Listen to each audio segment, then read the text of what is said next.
नमस्ते। आप सबका स्वागत है मेरे YouTube channel SM education the educational platform पर। आज हम MST 13 उपन्यास स्वरूप और विकास प्रश्न 2 आख्यान से क्या अभिप्राय है के प्रश्न के उत्तर को जानेंगे। उससे पहले जिन्होंने SM education the educational platform को सब्सक्राइब नहीं किया है, इसे सब्सक्राइब कर दीजिए, जिससे आपको ये लाभ होगा कि आप सबसे पहले वीडियो की नोटिफिकेशन को पा पाएंगे। तो चलते हैं आगे।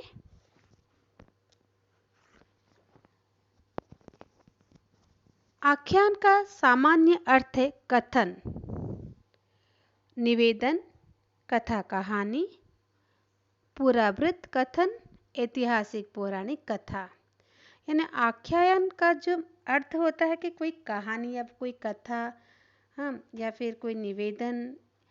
पुरावृत्त का मतलब क्या होता है? इतिहास। ओके, किसी का इतिहास या पौराणिक इतिहास, इस सब को आख्यान का आख्यान कहा गया है। वृत्तांत से क्या होता है? वृत्तांत से आख्यान के ही एक पर्याय है। यानी कथा, कथानक, आख्यायिका, वृत्तांत, ये सभी जो है आख्यान के ही पर्याय है। पर्याय क्या मतलब क्या होता है? समान अर्थ है।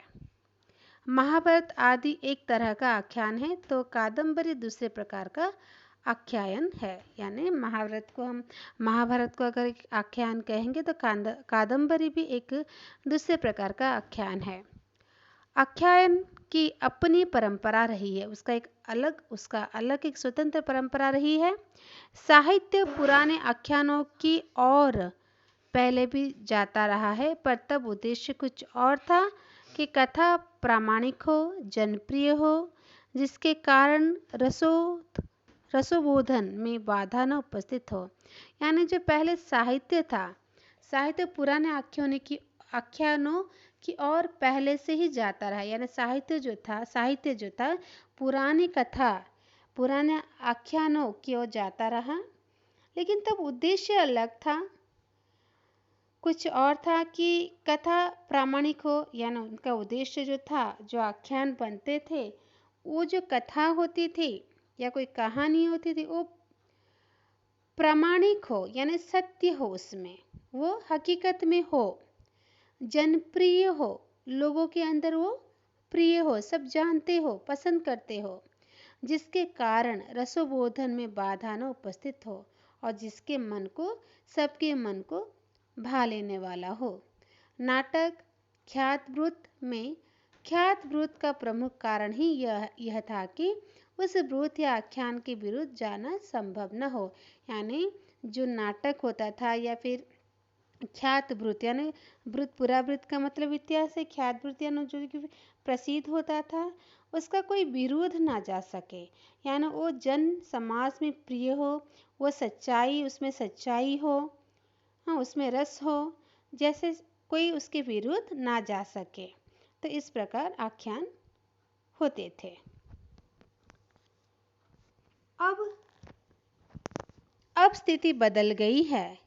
राम जैसे पौराणिक चरित्रों के भी कई आख्यान हैं। यानी हमने तो रामायण में राम को देखा है, सुना है, पढ़ा है उन्हें। अब इनके जैसे कई चरित्र आ चुके हैं। हर कल्पना का क्षेत्र इतना विस्तृत हो गया है कि अपने अपने राम, जैसे लेखक भगवान सिंह ने जैसे उपन्यास भी लिखा जा सकता है। यानी अपने अपने रामायण में हमने राम को जाना था, लेकिन अब इतना विस्तृत हो चुका है कि अपने अपने राम जैसे भी आख्यान भी लिखे जा सकता है।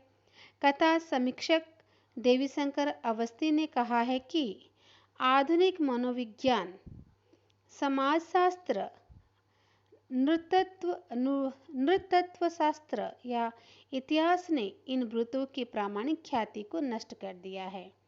यानी आधुनिक मनोविज्ञान, आजकल के जो मनोविज्ञान है, समाजशास्त्र है, नेतृत्व शास्त्र या इतिहास ने इन वृत्तों की प्रामाणिक ख्यातियों को नष्ट कर दिया है। पहले जो प्रामाणिक ख्याति थे उसे सब नष्ट कर दिया। आज के मनोविज्ञान, समाजशास्त्र और नृतत्व शास्त्र। इसीलिए उपन्यास आख्यान परंपरा में होकर भी नया साहित्य रूप है, यानी ये तो पहले से परंपरा में है लेकिन फिर भी ये आज नया साहित्य का रूप लिया है। यहाँ ऐतिहासिक कल्पना भी सर्जनात्मक रूप ले लेती है, यानी जो ऐतिहासिक कल्पना है वो भी एक एक्टिव सर्जनात्मक यानी एक सक्रिय या एक एक्टिव रूप ले लेती है, तभी उपन्यास संभव होता है।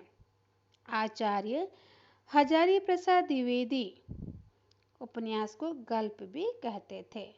तो यहाँ पर छोटा सा ही प्रश्न था, आख्यान से क्या अभिप्राय है, यानी आख्यान जो है वह कथा, निवेदन, कथा कहानी या कोई पूरा इतिहास जिसे पूरा वृत्त कहा जाता है, इस प्रकार के होते हैं। आख्यान तो हमारे जैसे कि महाभारत को भी कहा जा सकता है या कादम्बरी को भी हम कह सकते हैं। पहले जो आख्यान थे उसके कुछ उद्देश्य अलग थे, उसमें प्रामाणिकता होती थी, सच्चाई होती थी, लोगों के अंदर, जन के अंदर वो प्रिय होता था, उसमें रसोबोधन होता था। लेकिन आजकल के जो कहानी है वो कुछ अलग हो जाता है और सबसे बड़ी ध्यान ये रखा जाता है कि नाटक हो या ख्यातवृत्त हो उसमें आख्यान के विरोध जाना जैसे ना संभव हो उस तरह से आपको करना होता है। अब स्थिति बदल गई है, पहले तो राम जो थे वो एक चरित्र थे, एक पौराणिक चरित्र थे, लेकिन आजकल तो अपने अपने राम लिख रहे हैं, जैसे कि भगवान शिव जी का है। और उसी तरह आज का जो आधुनिक विज्ञान है, मनोविज्ञान है, समाजशास्त्र है, नृतत्व शास्त्र है, इतिहास ने इन वृत्तों की प्रामाणिकता ख्याति को नष्ट कर दिया है और ये आज एक ऐतिहासिक कल्पना भी सर्जनात्मक रूप ले लेती है। एक ऐतिहासिक कल्पना भी एक सर्जनात्मक रूप ले लेती है और तभी एक उपन्यास संभव होता है।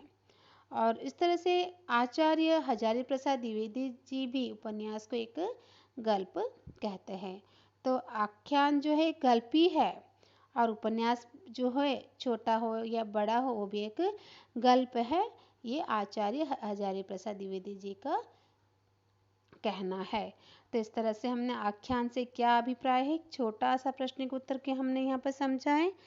तीसरा प्रश्न मैं जल्दी ही लेकर आती हूँ कि उपन्यास की लोकप्रियता का वर्णन कीजिए।